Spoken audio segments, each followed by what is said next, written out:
Okay, so this is your electric control panel, which is just inside the habitation door, and just above it is your heating controller, which is just here for the Webasto diesel heating. So just to run through the electric control panel, so always leave these first two on at all times. There's quite a few things that are connected to the lighting circuit, like the solar panel, etc. So just leave them on all the time. This one here is for your water pump, so when you get to your campsite you can turn the water pump on and leave it on, and it only engages as you turn taps on and off. You'll hear it rumble, and then when you turn the tap off it runs for another sort of 10 seconds or so, and then it cuts out. This one here is for your external light on the outside of the vehicle, so you have some light when you're in and out in dark time. This one down here is your leisure battery voltage. The one next to it's your cab battery voltage. This one's your fresh water level, which is empty at the moment. And this one is just about the lightness of this control panel, which you can turn down because it can be quite light at night when you're in bed. And then for the heating side of things, so when it's off, it's white like so. You press the button in the top right hand corner, you'll see it turns green.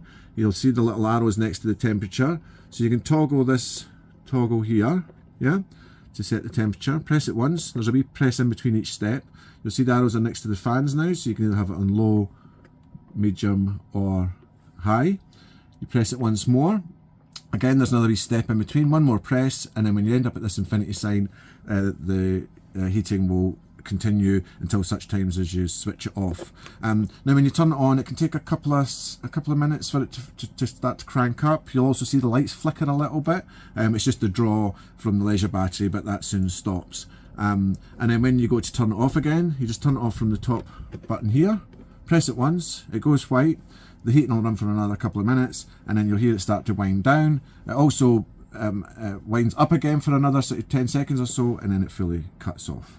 Okay, so just to move over into the kitchen area. So you've got your sink in here. You've got your 2-burner stove here. So literally turn the gas, press and hold it, press the sparker. As simple as that, just like your ones at home. Okay, so for the fridge, so the little cab battery here, yeah, is when you're driving from A to B, and it maintains the chill while you're driving. When you're at a campsite and you have an electric hookup in place, is the wee plug icon. And then when you're wilding, or you're at a campsite that doesn't have a hookup, or you've packed the van up and you're going to be away from it for say 4 hours or so, then put it onto the gas setting here. Now the only difference in gas is you have to ignite the flame, yeah. So you'll see there's a wee reader here, yeah, currently in the orange. When we get it sparked, and you can tell when it's kicked in, the little dial on it moves into the green area. So what you do is you prime it with this button first, give it a few seconds, and then press the sparker, and you'll see the little gauge here, just here. You'll see that it starts to move up and moves into the green. Then you can take your finger off the prime button, and that's it now firing gas. And this is the temperature side over here. Shower room in WC, yeah. So when you're driving, make sure the little grab here is on the door, otherwise it can swing back and forth and it can damage the door. And you'll see your toilets down here. You'll see there's a flap that comes over in the hole there where the cassette is. And you'll also see down here, there's a lever. Now what this lever does, when you're driving, it's towards the back of the vehicle and the flap is closed. And then for use, you push it to the back. You'll see the flap then opens to allow you to use the cassette. And as soon as you've flushed it, close it back over again. Now what we tend to do, just to keep the toilet hygienic, give it a couple of seconds flush before you use it, just to lubricate the bowl.